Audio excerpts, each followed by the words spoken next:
Why do we fall? So that we can learn to pick ourselves back up.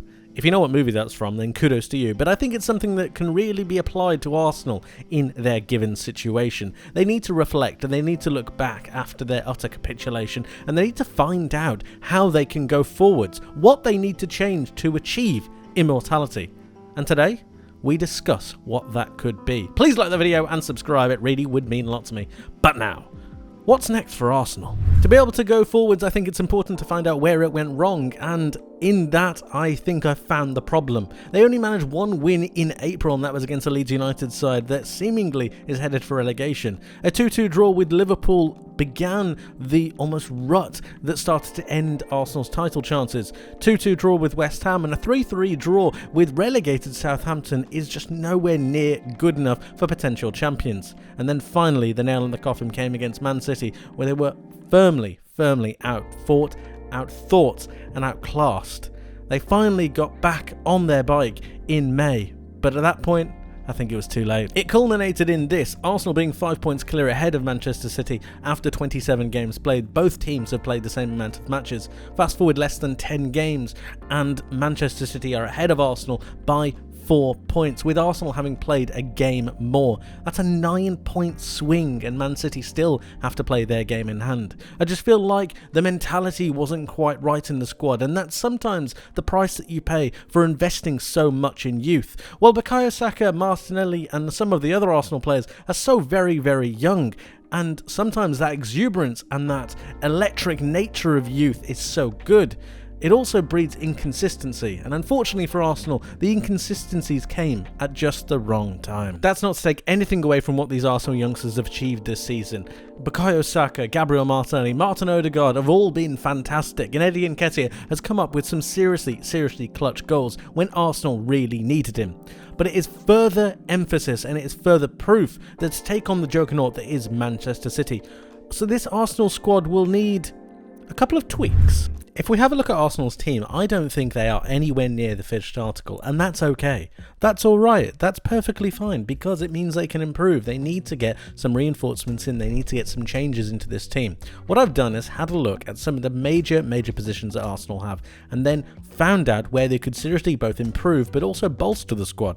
Let's go through it. So first of all, we have Aaron Ramsdale. He's absolutely fine. Could they do with the backup goalkeeper? Could Matt Turner be moved on? Could they look to change that? Possibly, but I don't think that's going to be one of the things they really need to look forward to in the future. If we have a look at Ben White to begin with, I think that this is a problem position for Arsenal. I understand how well Ben White's been doing. I understand that a lot of people consider him almost a right back in these instances, and perhaps sometimes he can go round into centre back. I don't see that. I saw when he played against Matoma, and I thought he was absolutely skinned. I didn't think that he was able to really keep up with the pace, and it makes me curious and it makes me cautious when putting him in against some top class wingers. And you've got to think that Arsenal are going to be in the Champions League. You've got to think that they're going to have bigger people, bigger teams, more difficult teams to play against, and then you have the up in quality in the Premier League that seems to happen every single year. I worry for Ben White in this position, so I definitely think they need a proper right back. Looking at the William Saliba position, we know how good William Saliba is. We know how good he's been in this Arsenal side. Putting him into this side has nearly taken Arsenal to a title, and that is massive praise. But that being said, the backup to William Saliba just is not there.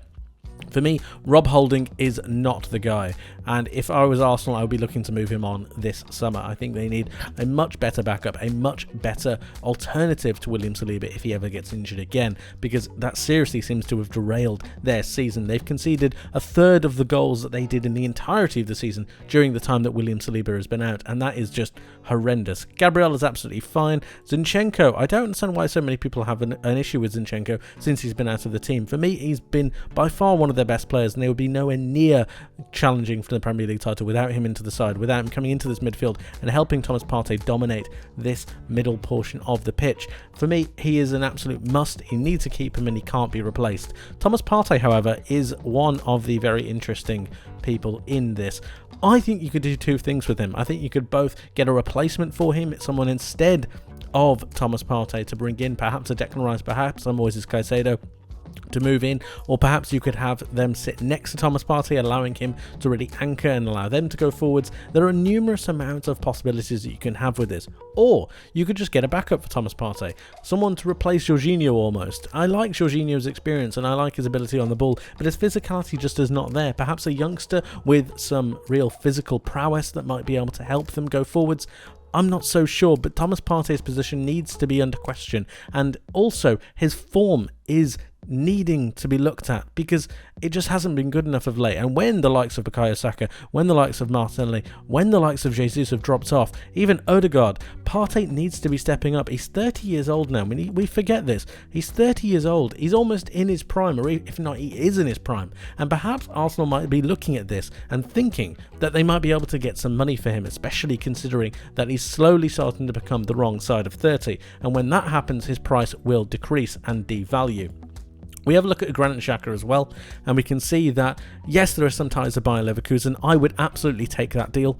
I think Granit Xhaka, while he's been a good servant to the club, needs to be moved on, and I think quality-wise, you can have someone with a bit more dynamism, with a bit more about him, perhaps an Alexis McAllister, perhaps a Moises Caicedo, just to be part of that midfield Arsenal 3. It also unlocks the likes of Odegaard to go that little bit further forwards if you have a more defensive option next to either a Thomas Partey or a Declan Rice. So that is definitely a position that I would look to strengthen. So that's right back, that's centre midfield, and another centre midfield for me, or a central defensive midfield in terms of a 6 for Thomas Partey. Looking forwards, I'm not looking to replace Bukayo Saka, but he definitely needs someone to try and help him. He needs someone to replace him when he gets tired. He's played nearly every single game for Arsenal, and when you consider the amount of matches that Arsenal have played over the last couple of years, I think that's far too much for a player who's only 22 years old. He's doing absolutely amazing, yes, and is his continuous game time giving him the option to really improve his performances? Yes. However, in the most recent weeks, when they've desperately needed him, they've desperately needed someone to really pick up their energy, he hasn't been able to, and I think he's run out of his legs. I think he needs a break, I think he needs a rest, but the problem is that Arsenal don't have a replacement position for this. They don't have a replacement player, so they need someone to come in and take Bukayo Saka's role. Reece Nelson just isn't there for me, and I don't think that Trossard will be able to switch over to this right-hand side as well as he does on this left-hand side, which means that they need someone else. Speaking of someone else, finally, let's have a look at the Gabriel Jesus position. I think he's been an absolute revelation, as has Zinchenko, the two Man City boys really doing it for Arsenal. But when I say this, and we have a look at his backup options, we have a look at the likes of Eddie Nketiah, the famous number 14, and then you have a look at the rest of them. Balogun's gone out on loan, but he's very much the same striker to Jesus. Yes, he's got some different qualities, yes, he's got some different attributes, but I think that Arsenal need a plan B. I think they need just a different option off the bench, whether that be a taller striker, whether that be a more physical striker. They were looking at the likes of Dusan Vlahovic for quite some time, and I think that does show what they were looking for. They could seemingly see or perceive a world in which Mikel Arteta could work with a Vlahovic, and that means that it opens the door for something like that, or someone like that, to come through and be a backup option. I'm not saying go out and get Vlahovic as a backup to Jesus, don't get me wrong, but Arsenal at the moment do not have a plan B, and just taking that Brighton game in isolation, they continuously played the same way, and while there is merit to continuously playing the same way, they really failed to break Brighton down in certain scenarios, and I feel like just a different option, a more physical presence, a more physical option in the box might have helped Arsenal, especially when they desperately need goals. Just bringing on the likes of Emil Smith-Rowe and Eddie Nketiah, which are very much like for likes in certain positions, isn't helping Arsenal's cause, especially when they need to change the game. So a game changer, if you will, off the bench for Jesus is a must. Martinelli has been absolutely fantastic. Trossard is in his position as well, which is the backup that you need on this left-hand side. Arsenal need to bolster their squad. They're in more competitions next season. They need to be more competitive in the cup formats as well as gunning for the league title. They need to improve these positions both quality-wise and also on top of that bolster their squad in general so that rotation and quality rotation is there.